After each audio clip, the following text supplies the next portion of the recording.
আচ্ছা, গতদিন আমরা কত নাম্বার অঙ্ক করছিলাম শীটের? 6। আজকে আমরা করব 7 নাম্বার।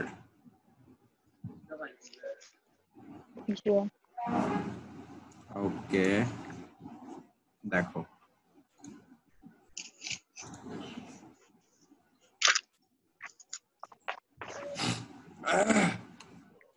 মিস্টার ধীমান একজন পাইকারি ব্যবসায়ী। সে একতরফা পদ্ধতিতে হিসাব সংরক্ষণ করেন। 2013 সালের 1 জানুয়ারি তারিখে তার ব্যবসায়ের আর্থিক অবস্থা নিম্নরূপ ছিল। 1 জানুয়ারি 2013 মানে কি? প্রারম্ভিক নাকি সমাপনী? প্রারম্ভিক আছে প্রারম্ভিক, মানে প্রারম্ভিক সম্পদ এবং দায়। আর এই যে মূলধনটা দেওয়া আছে সেটা হচ্ছে কি? প্রারম্ভিক মূলধন। আছে 2013 সালের 31 ডিসেম্বর তারিখে তার ব্যবসায়ের নিম্নে উল্লেখিত পরিবর্তন ঘটে। এই যে 31 ডিসেম্বর মানে সমাপনী কিছু তথ্য দেওয়া আছে এখানে। ওকে, তারপর বলছে ক নাম্বার যে 31 ডিসেম্বর 2013 সালের সমাপনী মূলধন নির্ণয় করো। সমাপনী মূলধন বের করবা, ঘরটা বানাও সমাপনী মূলধনের। পারি তো সমাপনী মূলধন বের করতে না? সেম ঘরটা বানাও।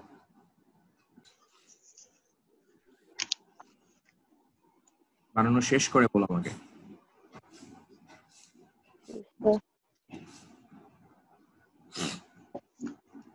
শেষ?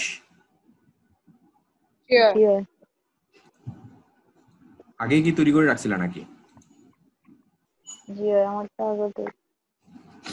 ওকে, ভালো।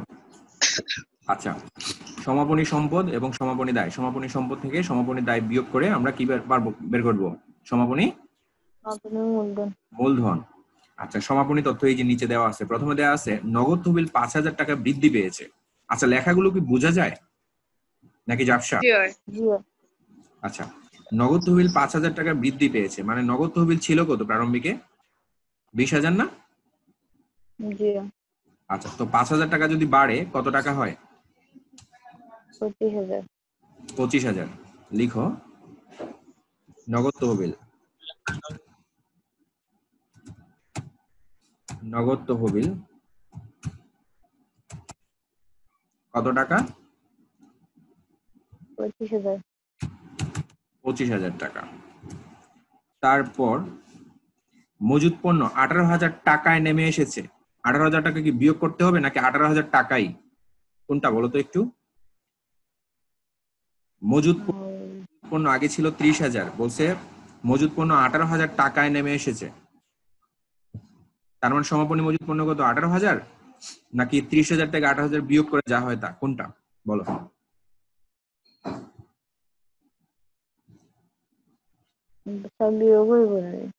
না, টাকায় যদি বলে টাকায়, এত টাকায়, তাহলে যোগ বিয়োগ কিছুই করতে হবে না, যা আছে তাই। আর যদি বলে 18,000 টাকা হ্রাস করতে হবে বা 18,000 টাকা বৃদ্ধি করতে হবে, তখন যোগ বিয়োগ হবে। মনে থাকবে? তার মানে যেহেতু এখানে বলছে 18,000 টাকায়, সো যেটা মজুদ পণ্য হচ্ছে 18,000 টাকা। এটা কি সম্পদ না দায়?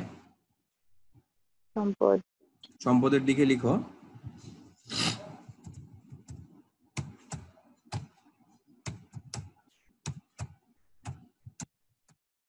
মজুদ পণ্য 18,000 টাকা। তারপর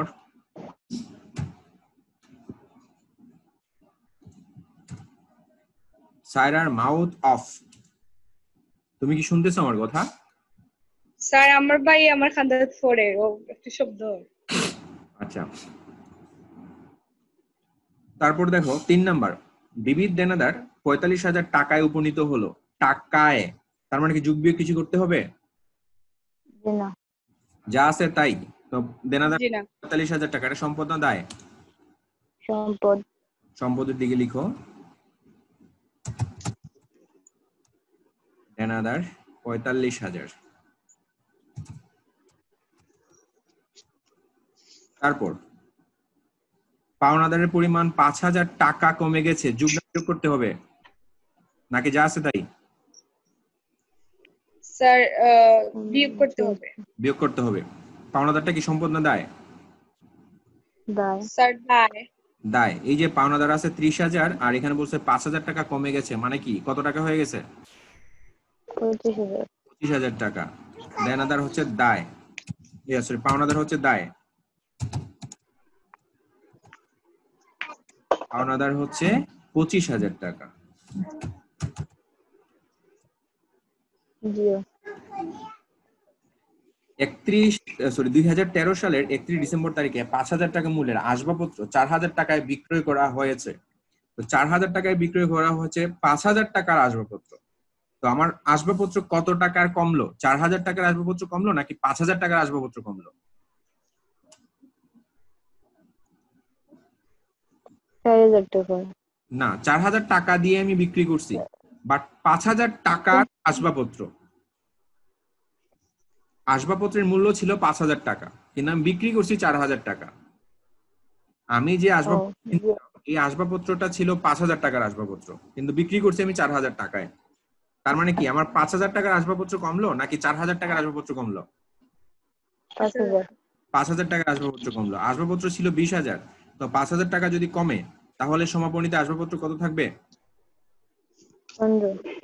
15,000। সম্পদ না?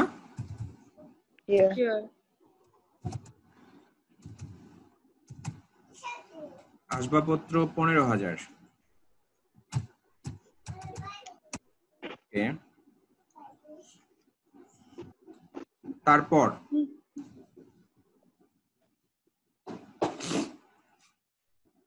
তারপর হচ্ছে আসবাবপত্র যন্ত্রপাতির উপর 10% অবচয় ধার্য করতে হবে। এটা কি সম্পদ দায় কিছু নাকি এটা কি সমন্বয়?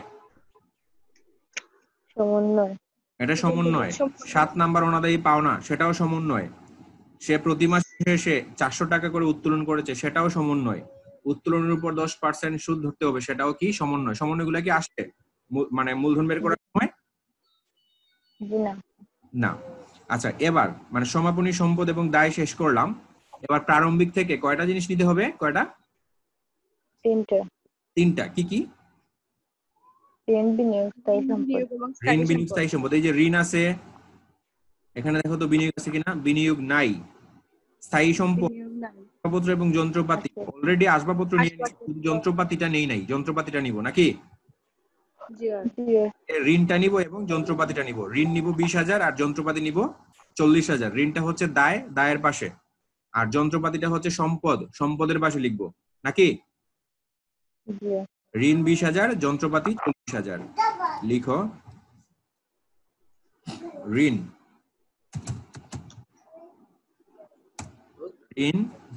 20,000 আর যন্ত্রপাতি লিখবো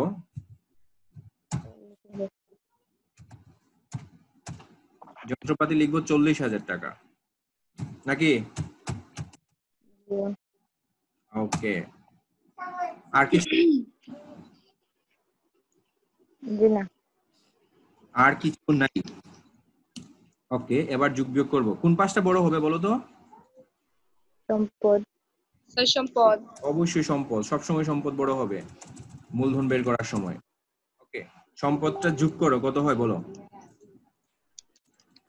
1,43,000 যোগ 18,000 যোগ 45,000 যোগ 15,000 যোগ 40,000, কত হয়েছে তোমার?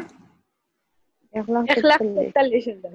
1,43,000। হ্যাঁ, এই 1,43,000 টাকা তোমরা এই দায়ের পাশে বসাও। বসানোর পর দায়ের পাশে বসানোর পর এই 1,43,000 টাকা থেকে এইটা বাদ দাও, মানে 45,000 টাকা বাদ দাও। 98,000 হয়।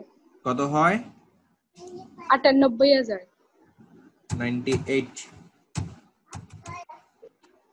98,000 টাকা। নাম হচ্ছে সমাপনী মূলধন, সম্পদ ও দায়ের পার্থক্য। লেখা শেষ? পরেরটা যাব নম্বরে। আচ্ছা,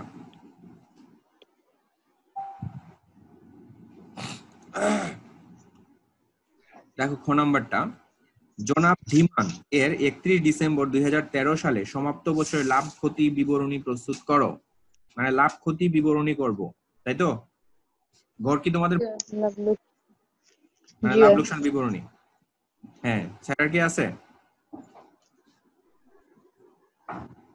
স্যার কি ঘর বানানো আছে তোমার?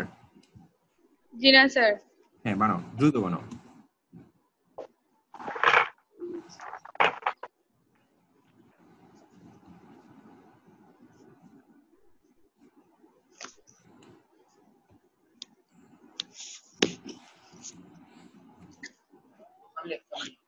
হুম।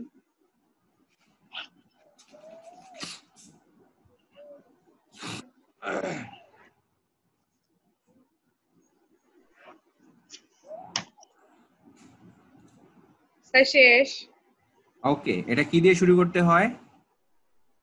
প্রারম্ভিক আর মূলধন সমাপনী মূলধন প্রারম্ভিক মূলধন এবং সমাপনী মূলধন। আচ্ছা, উপরের যে ইয়েগুলো কি লিখছো? মিস্টার ধীমান লাভ লোকসান বিবরণী 2013 সালের 31 ডিসেম্বর সমাপ্ত বছরের জন্য লেখা কি শেষ?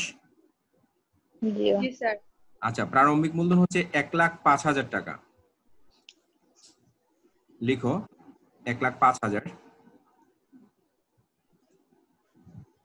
1,05,000। আর সমাপনী মূলধন কত? একটু আগে বের করলাম আমরা, এই যে সমাপনী মূলধন 98,000 98,000 টাকা। 98,000 টাকা। ওকে, তারপরে কোথা থেকে শুরু করবো বলো তো একটু?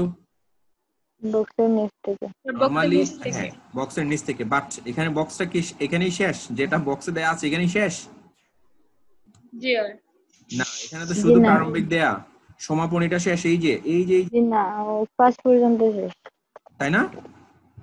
জি জি এই তার নিচ থেকে পড়া শুরু করব। আসবাবপত্র ও যন্ত্রপাতির উপর 10% অবচয় ধার্য করতে হবে। আসবাবপত্রের অবচয়, যন্ত্রপাতির অবচয় কোন পাশে বসে? প্রারম্ভিক মূলধনের দিকে নাকি সমাপনী মূলধনের দিকে? স্যার সমাপনী মূলধনের দিকে। প্রারম্ভিক মূলধনের দিকে গো। স্ট্রাকচার ভুলে গেছো তাই না? প্রারম্ভিক মূলধন প্রারম্ভিক মূলধনের পাশে, বুঝছো নি? জি স্যার।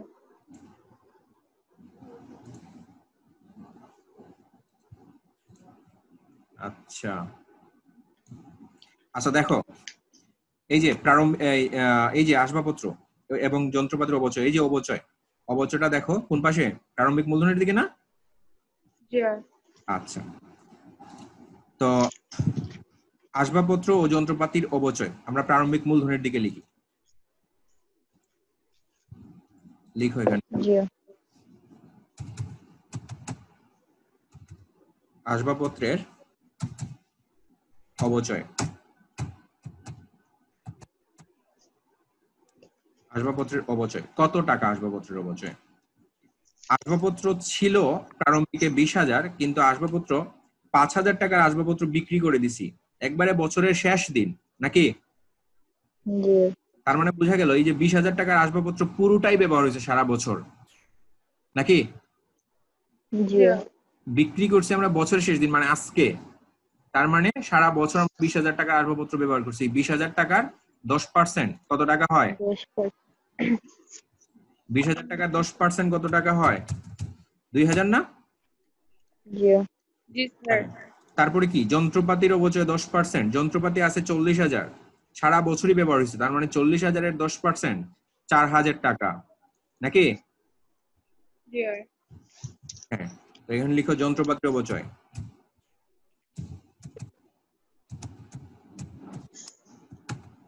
যন্ত্রপাতির অবচয় 4,000 টাকা। তারপর 7 নাম্বার অনাদায়ী পাওনা 2,000 টাকা। অনাদায়ী পাওনা কোন পাশে বসে? এই যে অনাদায়ী দেনা প্রারম্ভিক প্রারম্ভিকের দিকে, অনাদায়ী দেনা সঞ্চিতি। এই অনাদায়ী পাওনা সঞ্চিতি সবগুলাই কোন দিকে বসে? প্রারম্ভিক মূলধনের দিকে। প্রারম্ভিক তো এখানে দেখো অনাদায়ী পাওনাও আছে, 5% হারে অনাদায়ী পাওনা সঞ্চিতিও আছে, দুইটি আমরা প্রারম্ভিকের দিকে লিখবো। ওকে, অনাদায়ী জি আছে 2,000,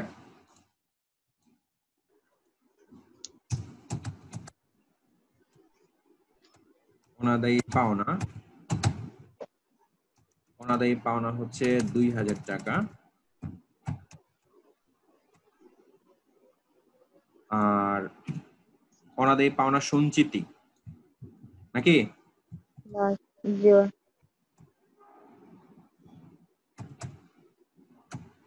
অনাদায়ী পাওনা সঞ্চিতি কত টাকা? অনাদায়ী পাওনা সঞ্চিতিটা হয় দেনাদারের উপরে। কিসের উপরে হয়? দেনাদারের উপরে। আচ্ছা, আমি বের করে দেখাই। দেনাদার বলতে কোন দেনাদার? সমাপনী দেনাদার মনে থাকবে? জি এই যে সমাপনী দেনাদার, বিবিধ দেনাদারে 45,000 টাকায় উপনীত হয়, এটা না কিন্তু, এটা কিন্তু প্রারম্ভিক 50,000, সমাপনী হচ্ছে 45,000। 45,000 টাকা থেকে অনাদায়ী পাওনা হচ্ছে 2,000, মানে 2,000 টাকা আদায়যোগ্য নয়, পাওয়া যাবে না। তাহলে পাওয়া যাবে কত টাকা? 42,000 টাকা, 43 জি 43,000 টাকা। এই 43,000 টাকার উপরে 5%। কথা ক্লিয়ার? জি আচ্ছা, তারপরেও আমি এখানে একটু বুঝিয়ে লিখি। দেনাদার হচ্ছে 45,000 টাকা বিয়োগ 2,000 টাকা পাওয়া যাবে না। তো পাওয়া যাবে যে টাকা 45,000 মাইনাস 2,000 অর্থাৎ 43,000 টাকা ইনটু কত পার্সেন্ট? 5%। 5%। কত হয়?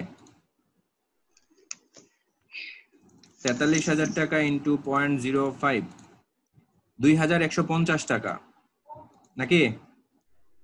জি 2,150, 2,150 টাকা। এবার যে কাজটা করবা, এই 2,150 এবং 2,000 দুইটা যোগ করবা। যোগ করলে কত হয়?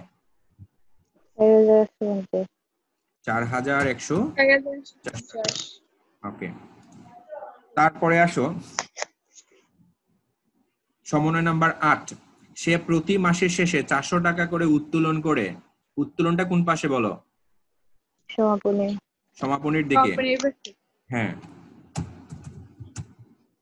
উত্তোলন প্রতি মাসে কত টাকা? 400 টাকা। 400 টাকা। প্রতি মাসে 400 যদি হয়, আমরা 12 মাসের অঙ্ক করতেছি। 12 মাসে কত? 12 মাসে কত?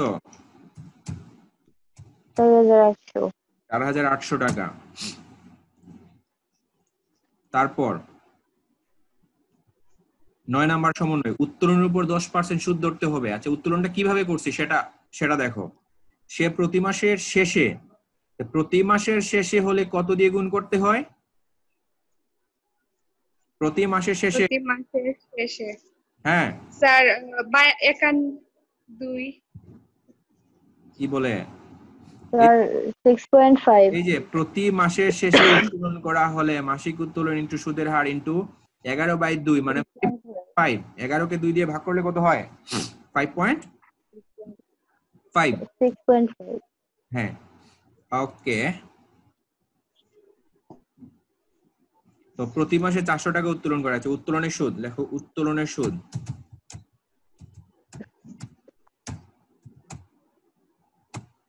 উত্তোলনের সুদ 400 টাকা করে প্রতি মাসের শেষে ইনটু 5%, না? জি না, 10%। 10%। 10% ইনটু 5.5।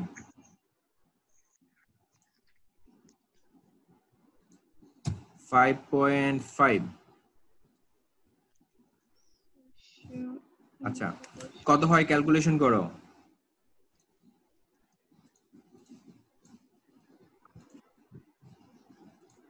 220 টাকা। 220। ওকে। আচ্ছা, আমাদের কি সমন্বয়গুলো শেষ না? এবার বক্সে যাব। ঋণ এবং বিনিয়োগের পার্সেন্টেজ থাকলে এগুলোর সুদ নিব।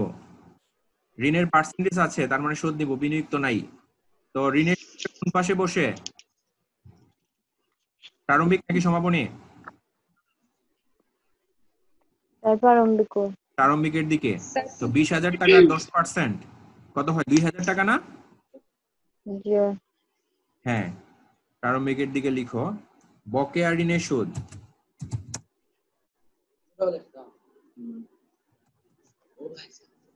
বকেয়া ঋণের সুদ। এই যে 20,000 10% কত টাকা হয়? 2000 2000 টাকা। আর কিছু আছে? জি না। জি না। আর কিছুই নাই। এবার যোগ করো, কোন পাঁচটা বড় দেখো তো। প্রারম্ভিকের ক্লাস। প্রারম্ভিকটা বড় না সমাপনীটা বড়? ভালো করে দেখো।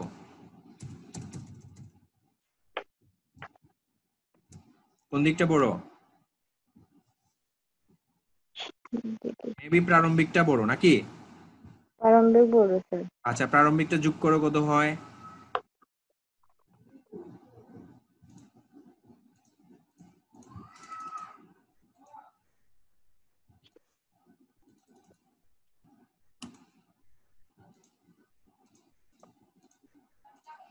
প্রারম্ভিক কত হয়?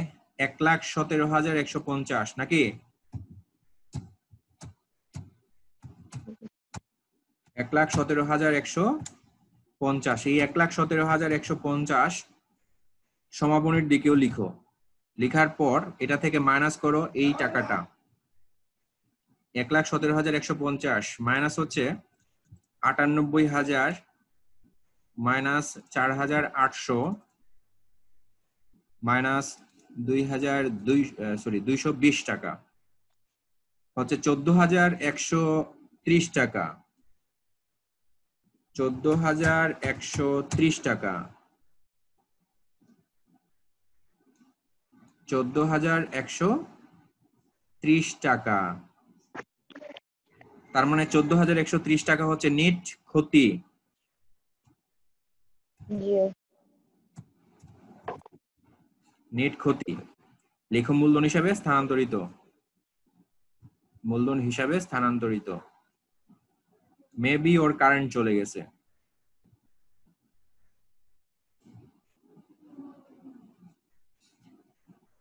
আচ্ছা আচ্ছা, হ্যালো, লাভ লোকসান বিবরণী। এবার আসো গ নাম্বারে। গ নাম্বারটা 31 ডিসেম্বর 2013 তারিখের বৈষয়িক বিবৃতি প্রস্তুত করো। ওকে, ঘর বানানো শেষ নাম্বার? জি পুরোটা লেখা শেষ? উপরে যা যা লেখা আছে সব শেষ? জি আচ্ছা, তো দেখো আমরা এখানে কোন ধরনের সম্পদ এবং কোন ধরনের দায় লিখবো? প্রারম্ভিক নাকি সমাপনী? সমাপনী। সমাপনী। ওকে, তো সমাপনী সম্পদ এবং সমাপনী দায়। এই যে এই যে 1 থেকে 5 পর্যন্ত কিন্তু সমাপনী সম্পদ এবং সমাপনী দায়, তাই না? জি আচ্ছা, তো নগদ 5,000 টাকা বৃদ্ধি পেয়েছে, তার মানে নগদ লিখবো কত? 25,000। 25,000। ওই যে ক নাম্বারে যেটা লিখছিলাম আর কি, নগদ, মজুত পণ্য, দেনাদার, আসবাবপত্র, এগুলা। আচ্ছা, লিখো নগদ।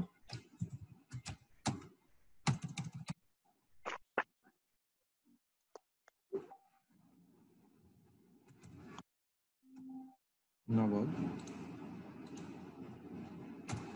কত জানি? 25,000। জি তারপরে মজুত পণ্য মজুত 18,000 পণ্য। টাকায় নেমে এসেছে, তার মানে মজুত পণ্য 18,000 টাকাই, তাই তো? জি হ্যাঁ, মজুত পণ্য হচ্ছে 18,000 টাকা।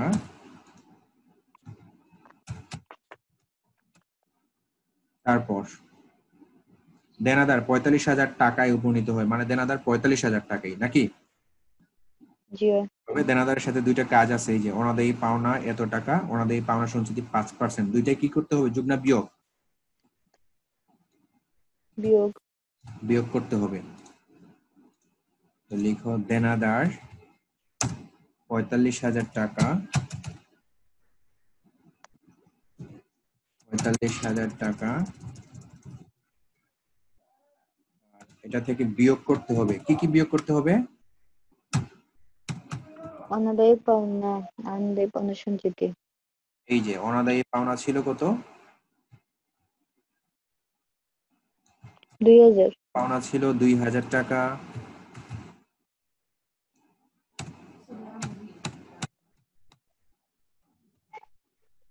অনাদায়ী পাওনা ছিল 2,000 টাকা। আচ্ছা, বিয়োগ করো 45,000 থেকে এই 2,000 টাকা বিয়োগ করো, কত হয়? 43,000। হ্যাঁ, বিয়োগ করলে হয় 43,000 টাকা। 43,000 টাকা, তারপরে আবার বিয়োগ করতে হবে। কি বিয়োগ করতে হবে? অনাদায়ী পাওনা সঞ্চিতি।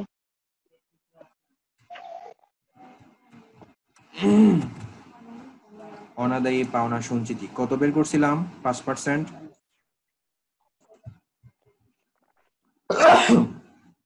150। ও না, 2,150। 2,150 টাকা বের করছিলাম। জি। এটা ছিল কি? অনাদায়ী পাওনা সঞ্চিতি 2,150 টাকা। বিয়োগ করে কত হয়? 41,150। মনে হয় না, ভালো করে দেখো,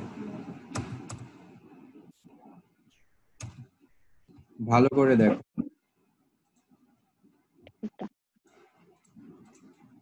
43,000 টাকা মাইনাস 2,150 টাকা, 40,850 টাকা। 40,850 টাকা। ওকে, জি। আচ্ছা। তারপরে দেখো কি আছে। দেনাদার গেল, তারপরে পাওনাদার এত টাকা কমে, পাওনাদার কত হবে? 30,000 টাকা থেকে 5,000 টাকা কমছে, মানে কি? 25,000। 25,000 টাকা। এই যে লিখছিলাম আমরা, পাওনাদার 25,000 টাকা। পাওনাদার 25,000 টাকা। কি বলছে স্যারা? সরি স্যার, আমার কারেন্ট গেছিল গিয়ে, এখন আইসি। জয়েন করো। আচ্ছা, পাওনাদার গেল। তারপরে 2013 সালের 31 ডিসেম্বর তারিখে এত টাকার আসবাবপত্র এত টাকায় বিক্রয় করা হয়েছে, তাই তো? তার মানে আসবাবপত্র 20,000 এর মধ্যে 5,000 টাকা বিক্রি করছি, তার মানে রয়েছে কত? 15,000 না? জি। জি। হ্যাঁ, আসবাবপত্র 15,000। আসবাবপত্র 15,000 টাকা। এটা থেকে মাইনাস কি? অবচয়। অবচয় আছে, লিখবো কি? মাইনাস পুঞ্জীভূত অবচয়। জি। মাইনাস পুঞ্জীভূত অবচয়।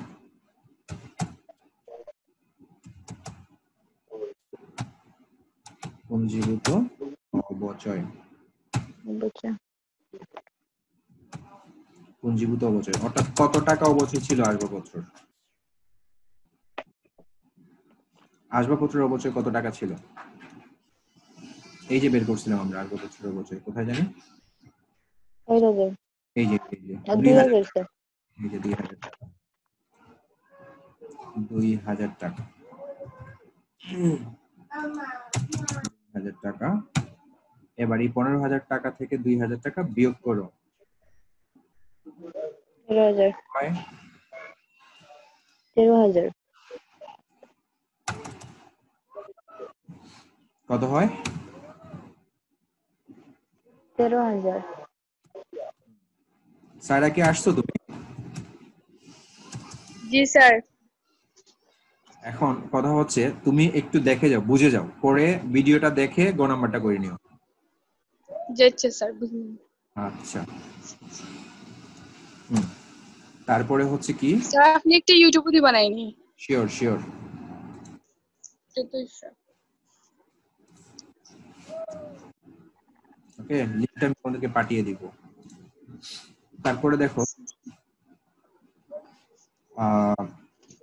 আসবাবপত্র যন্ত্রপাতির অবচয়। তারপর রইল কি? যন্ত্রপাতি, নাকি? জি। যন্ত্রপাতি ছিল কত টাকা? 40,000 মাইনাস পুঞ্জীভূত অবচয়। ওকে, যন্ত্রপাতি। জি। যন্ত্রপাতি হচ্ছে 40,000 টাকা। অবচয় মাইনাস পুঞ্জীভূত অবচয়। কত টাকা পুঞ্জীভূত অবচয় যন্ত্রপাতির? 4000। 4000 টাকা বের করছিলাম। এই যে ক নাম্বারে বের করছিলাম আমরা, এই খ নাম্বারে, এই যে যন্ত্রপাতির অবচয় 4000 টাকা বের করছিলাম। জি 4000 টাকা। এবার এই 40,000 থেকে 4000 টাকা বিয়োগ করো, কত হয়? 35000। 6000। আচ্ছা, তারপরে দেখো আসবাবপত্র যন্ত্রপাতির অবচয় গেল। অনাদায়ী পাওনা ও 2000 টাকা, অনাদায়ী পাওনা 2000 টাকা, অনাদায়ী পাওনা সঞ্চিতি 5% শেষ না? জি তারপর আছে উত্তোলন, উত্তোলনের সুদ, এগুলো সব শেষে। বক্স থেকে অর্থাৎ প্রারম্ভিক থেকে আমরা নিব ঋণ, বিনিয়োগ এবং স্থায়ী সম্পদ, নাকি? জি ঋণ 10%, 20,000, সাথে সাথে 10%-এর সুদটাও নিব। ঋণটা হচ্ছে দায়, সো আমরা দায়ের পাশে লিখব ঋণ। কত টাকা ঋণ? 20000। ঋণ হচ্ছে 20,000 টাকা। সাথে সাথে আমরা ঋণের সুদটা নিব, লিখবা বকেয়া ঋণের সুদ সুদ। বকেয়া ঋণের সুদ, বকেয়া ঋণের সুদ। কত টাকা বকেয়া ঋণের সুদ? 2000। এই যে আমরা বের করছিলাম, এই বকেয়া ঋণের সুদ 2000 টাকা। 2000 টাকা। তারপরে দেখো,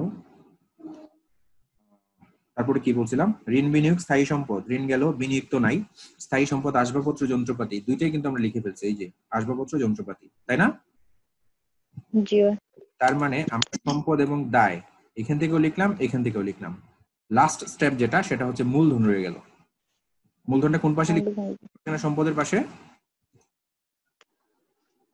দারবাসে। দায়ের পাশে। কি মূলধন? প্রারম্ভিক মূলধন না সমাপনী মূলধন? প্রারম্ভিক মূলধন। প্রারম্ভিক।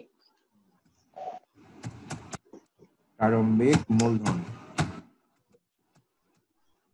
প্রারম্ভিক মূলধন। কত টাকা ছিল প্রারম্ভিক মূলধন?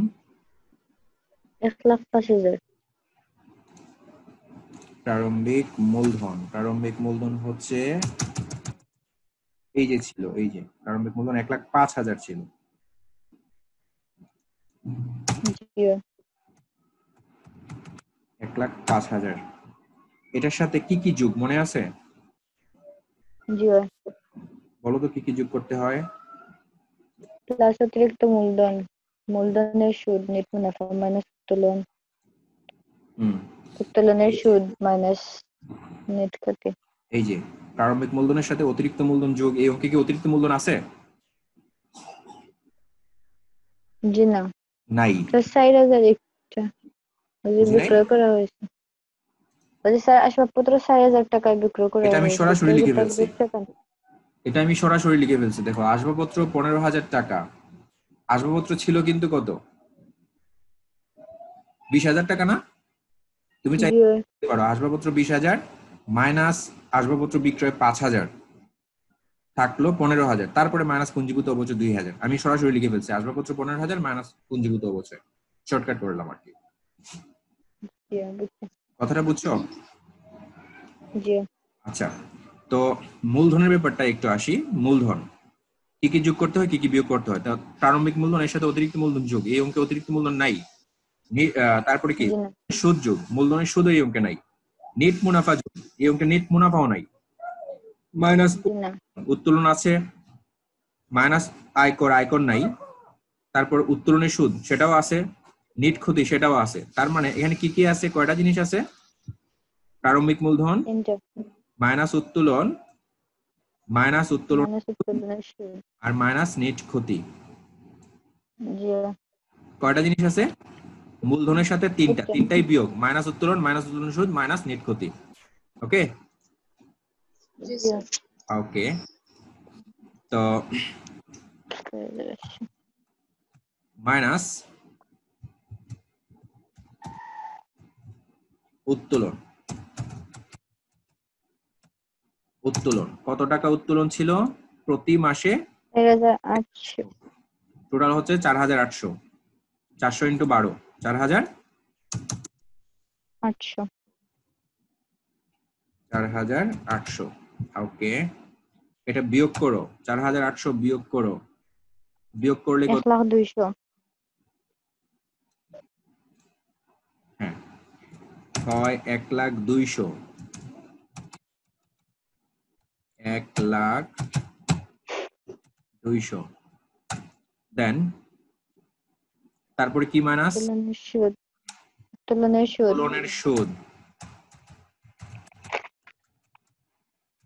200 উত্তোলনের সুদ, এই যে 10% উত্তোলনের সুদ। কত টাকা বের করছিলাম? এই যে উত্তোলনের সুদ 220 টাকা। 220 হ্যাঁ, জি 99,980 উত্তোলনের সুদ 220 টাকা। আচ্ছা, এটাও বিয়োগ করবা। বিয়োগ করলে কত হয়? 99,980 99,980। জি 99,980 টাকা হয়। তারপর আরেকটা আছে, সেটা কি? নেট ক্ষতি বের হয়েছিল যে নেট ক্ষতি 14,130 টাকা। নেট ক্ষতি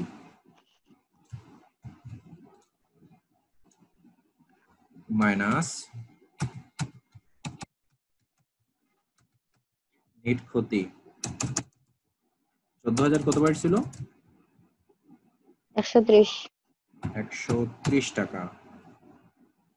বিয়োগ করো, বিয়োগ করার পর কি আসে? 85,850 85,850 টাকা। কনফার্ম তো? জি ইয়েস। এবার যোগ করো। এটা ক্লিয়ার নি স্যার? এটা ক্লিয়ার?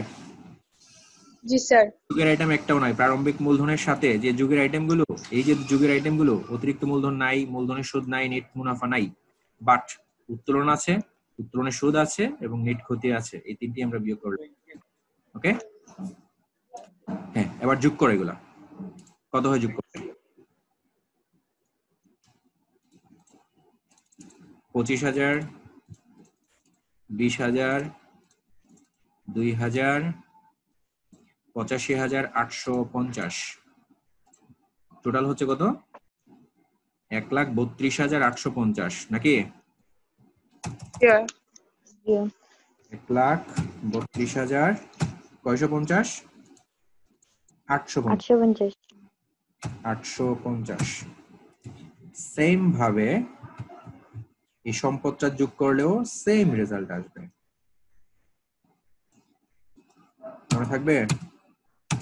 জি সেম রেজাল্টই আসবে, 1,32,850। কোনো প্রশ্ন আছে?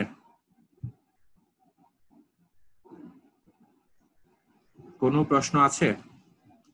জি জি না। না আচ্ছা, তো এখান পর্যন্ত তোমরা রিভিশন দাও, যা করছি তাই রিভিশন দাও। ওকে, পরীক্ষা কিন্তু সোমবার, সরি কালকে পরীক্ষা শুক্রবার। রবিবার। কালকে থেকে কিন্তু অ্যাকাউন্টিং পরীক্ষাটা হচ্ছে তোমাদের কি বারে? মঙ্গলবারে। জি ওকে, তো আগে আপাতত আমি যতটুকু করছি তোমাদের এই শীটের, ততটুকু খুব খুব খুব ভালো করে শেষ করো, মনে থাকবে? জি স্যার। জি আচ্ছা, তোমাদের কাজ হচ্ছে আপাতত এটা। আর হচ্ছে আমি দেখি কালকে তোমাদের ক্লাস করাতে পারি কিনা, ট্রাই করবো। ওকে, জি আচ্ছা আচ্ছা আচ্ছা, তো ওকে, ভালো থাকো। ওকে স্যার আসসালামু আলাইকুম ওয়ালাইকুম সালাম।